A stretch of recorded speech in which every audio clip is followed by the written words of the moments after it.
5 বছর আগের ক্রিকেট দেখেন মেয়েদের এবং এখনকারটা দেখেন, আমি বলবো যে এখন মেয়েরা ক্রিকেটটাকে ক্যারিয়ার হিসেবে নিতে পারছে। আমার যে ওয়ার্ক এথিক্স এটা একটু চেঞ্জ করেছে স্যার, যেটা আমাকে চেঞ্জ করাইছে।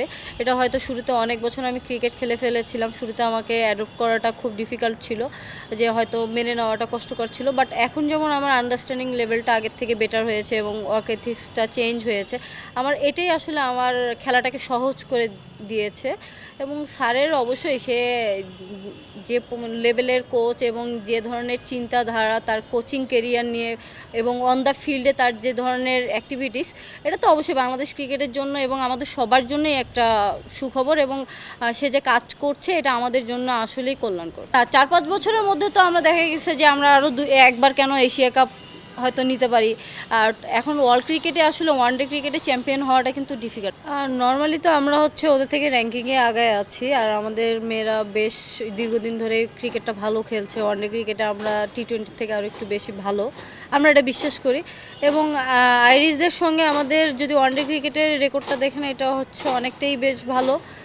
আমরা তো অনেকটাই আশাবাদী এবং সেই হিসেবে আমাদের প্রস্তুতিটা চলছে। আমরা আমাদের যে স্ট্রেংথ আছে আমরা সেটার উপরেই যাচ্ছি এবং তাদেরকে নিয়ে যতটুকু আমাদের হয়তো প্ল্যান করার, সেটা তো আসলে টিমের প্ল্যান, এটা তো আর এখানে বলবো না। বাট ভালো প্রস্তুতি হচ্ছে এবং আমরা খুবই আশাবাদী যে আমরা 3টা ম্যাচ নিয়ে আমরা সিরিজটা কীভাবে জিততে হবে বা আমাদের। এবং আপনি যেটা বললেন যে আসলে আমাদের জন্য 3টা ম্যাচই আমাদের জন্য ইম্পর্টেন্ট যদি আমরা ওয়ানডে ক্রিকেটে ওয়ার্ল্ড কাপটা খেলতে যাই। প্রত্যেকটা ম্যাচেই তো চাপের। আপনি যদি একটা ম্যাচ হেরে যান, আপনি হয়তো ওয়াশ আউট করতে পারবেন না। 2টা ম্যাচ হেরে গেলে সিরিজ জিততে পারবেন না। আসলে প্রত্যেকটা ম্যাচই ক্রিকেটের চাপ।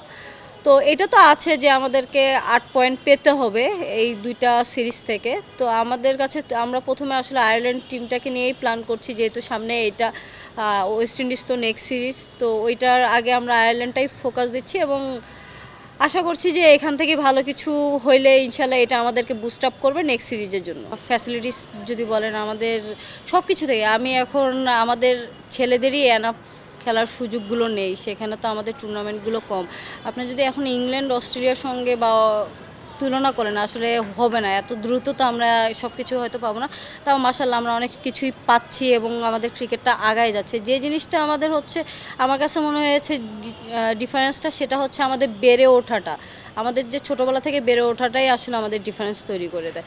এটা আমার কাছে অনেক ডিফারেন্স মনে হচ্ছে। স্ট্রেংথ ওয়াইজ বলেন, স্কিল ওয়াইজ বলেন, আমাদের শুরুটাই আসলে বেড়ে ওঠাটাই আমাদেরকে অনেক ডিফারেন্স।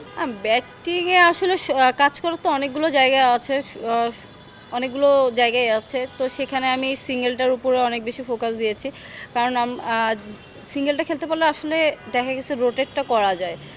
পাওয়ার হিটিংটাতে তো আমরা এখনও অতটা ভালো না, সবাই পিছিয়ে আছি। সিঙ্গেলের সঙ্গে সঙ্গে পাওয়ার হিটিংটাও আস্তে আস্তে ফোকাস দিচ্ছি, যে আস্তে আস্তে যেন এটা ডেভেলপ করতে পারি। এবং যে স্ট্রাইক রোটেটটাই আসলে আমার কাছে